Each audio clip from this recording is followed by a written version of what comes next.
Assalamualaikum warahmatullahi wabarakatuh. Selamat pagi, siang, sore, dan malam. Pada video pembelajaran pendidikan anti korupsi kali ini, saya akan menyampaikan materi tentang disiplin. Sebagai pengantar, mari kita simak cerita seorang anak yang bernama Nita. Tapi sebelumnya jangan lupa untuk like, subscribe, dan tekan loncengnya agar kamu tidak ketinggalan update materi pelajaran lainnya.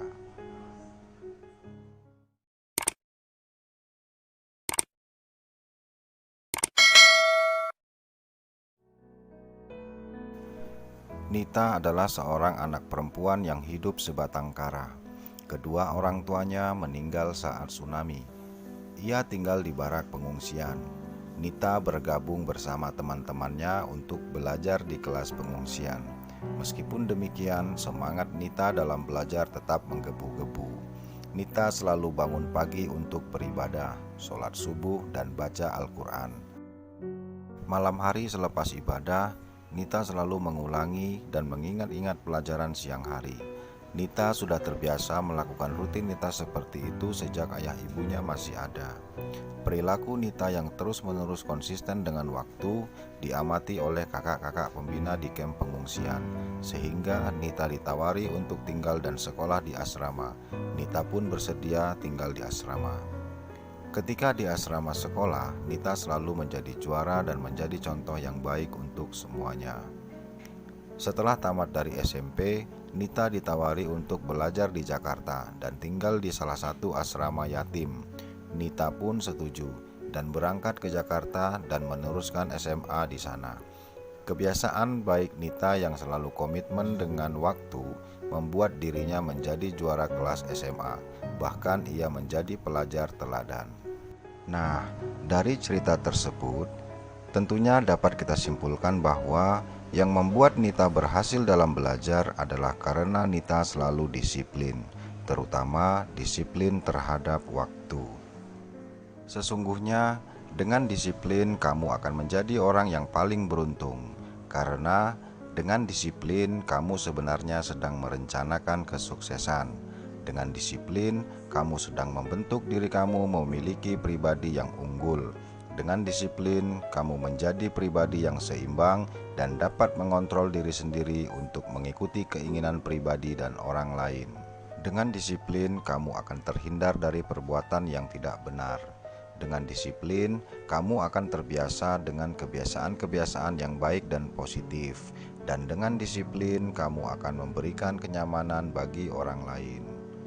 Wow, begitu banyak keuntungan yang bisa kita peroleh jika kita disiplin. Dengan demikian, tentunya disiplin bukanlah suatu beban. Ada beberapa tahapan dalam menanamkan sikap disiplin. Pertama, seseorang yang disiplin hanya menghindari hukuman saja. Jika ada kesempatan dan tidak ada yang mengawasi, maka dirinya akan melanggar. Kedua, disiplin diwujudkan hanya untuk mendapatkan imbalan. Ketiga, disiplin dijalankan demi aturan sendiri. Keempat, disiplin diterapkan berdasarkan kesadaran bahwa hidup harus bermasyarakat. Tahapan yang kelima, yakni tahap yang paling tinggi. Disiplin diwujudkan oleh dorongan kebutuhan dari dalam diri sendiri. Sedangkan macam-macam disiplin antara lain, disiplin pribadi.